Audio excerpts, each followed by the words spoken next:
대표님, 저는 솔직히 강점 진단 도구가 왜 필요한지 잘 모르겠어요 라고 말씀하시더라고요. 좀 기분이 나빴어요. 제가 이걸 연구하고 비즈니스를 하고 있는데 저는요, 지금까지 한 번도 제 강점이 뭔지 몰랐던 적이 없었어요. 항상 제가 알고 있는 그 강점에 집중했고 그걸로 성과가 났던 것 같아요.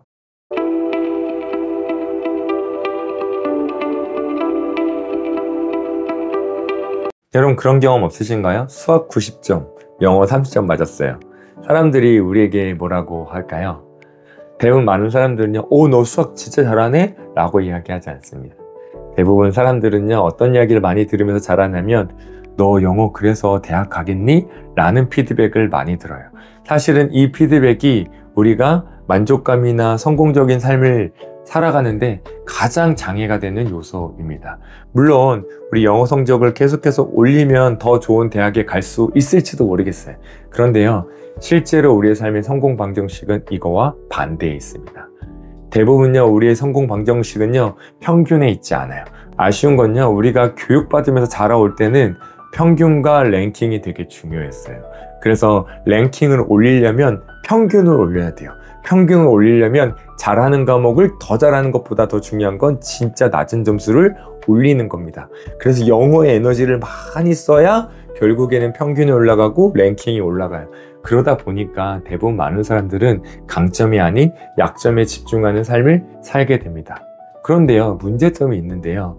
대학에 들어가고 직장이나 어떤 자기의 일을 맞이할 때는요, 이 평균으로 승부가 나지 않아요. 실제 성공은요, 내가 낮은 거, 잘 못하는 걸 잘하는 데서 나지 않고요, 진짜 잘하는 걸 탁월하게 잘하는 걸로 사람들이 우와, 너 어떻게 이렇게? 라고 하는 말을 하게 됩니다. 결국에는 이 강점을 가지고 탁월해지는 게 중요하지, 이 약점을 조금 보완하는 걸로 사람들이 우리를 인정해 주지 않는다는 거죠. 그런데 대부분 많은 사람들은 이런 교육 방식 안에서 자라다 보니까 자신이 못하는 거에 집중하고 있고, 그러다 보니까 스스로 위축되고 자기 효능감도 낮아져 있어요. 그게 우리가 성공을 못하게 만드는 가장 중요한 원인이 되는 거죠. 그래서 우리가 진짜 성공적인 삶을 산다는 건 결국엔 평균의 함정에서 벗어나는 겁니다. 평균의 함정, 강점과 약점을 더해서 나누기 2를 하는 것이 우리의 인생의 성공 방정식이 아니에요.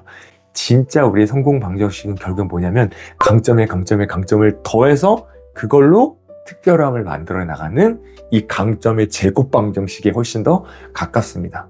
그래서 지금 우리가 먼저 생각해야 되는 건 진짜 내가 약점을 보완하고 있는지 강점에 집중하고 있는지를 생각해 보셔야 돼요. 이런 질문을 한번 드려볼게요. 강점에 집중하면 땡땡의 가능성이 높아지고 약점을 보완하면 땡땡의 가능성이 낮아진다.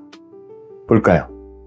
강점에 집중하면 성공의 가능성이 높아지고요, 약점을 보완하면 실패의 가능성이 낮아지는 거예요. 자, 그러면 이 질문, 사실 약점을 보완해서 실패하지 않는 것도 중요하죠. 그런데 우리 인생의 궁극적인 목적이 성공하고 싶은 건지 실패하지 않는 삶을 살고 싶은 건지에 대한 질문에, 만약 성공적인 삶을 살고 싶다면 강점에 집중할 필요가 있습니다. 그리고 나중에 가면 이 약점을 보완하는 데 시간을 써야 되는 그런 시기도 옵니다. 그런데 중요한 건 우리가 성공적인 삶을 먼저 들어가기 위해서는 강점에 집중하는 것이 효과적이고 더 중요한 시기가 됩니다. 그래서 만약에 내 마음속에 나는 이런 성공을 이뤘어, 난 이런 만족감이 있어, 나는 이런 특별해, 이런 감정이 떠오르지 않는다면 지금은 강점에 집중할 때인 겁니다. 실제로 제가 만났던 정말 일정 영역에서 성공했던 분들, 진짜 탁월한 성과를 내거나 어떤 높은 위치가 성공이라고 말할 수는 없겠지만 어떤 특별한 위치, 자신만의 영역을 구축한 사람들은요, 대부분 이 방정식 안에 있더라고요.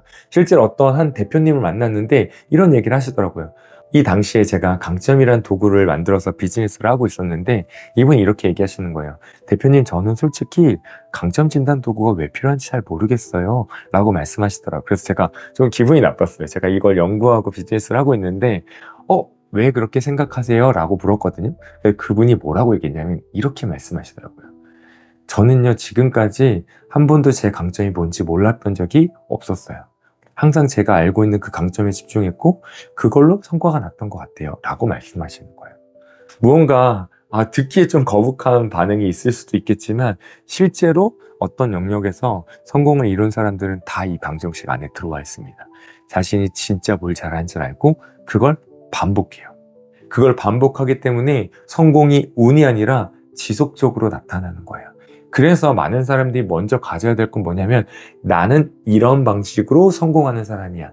나의 강점을 찾는다는 건 결국에 저는 이런 방식으로 성공하는 사람이에요 라고 하는 걸 깨닫는 것과 같아요. 그래서 강점에 집중해야 된다는 겁니다. 그래서 오늘의 결론은요, 여러분 더 이상 평균의 함정에 빠지지 마세요. 여러분이 못하는 거 괜찮습니다. 진짜 잘하는 걸로 특별해지면 돼요. 그리고 그게 진짜 나의 정체성이지 약점과 강점을 더한 게 나의 정체성은 아니에요. 여러분만의 특별함에 집중해보고 그것으로 탁월해지는, 혹은 나는 이런 방식으로 성공하는 사람이야, 나의 성공 방정식은, 성공 패턴은 이거야 라고 정리할 수 있는 시간을 가져보면 좋을 것 같아요. 이 여러분만의 성공 패턴을 정의하는 것이 결국 강점이고 그것이 여러분의 삶을 만족감 있게 특별하게 만들어 줄 겁니다. 그래서 나는 어떤 방식으로 성공하는 사람이지, 이걸 찾는 것, 그것이 나를 잃어버린 세상에서 나를 찾아가는 첫 번째 단서가 될 겁니다. 그럼 진지하게 한번 고민해 보시고 다음 시간에는 이런 강점을 찾아가는 몇 가지 방법에 대해서도 또 알려드릴 테니까 구독하지 않으신 분들 있다면 구독해 주시고 알람 설정도 해주시고 함께 성장합시다. 고맙습니다.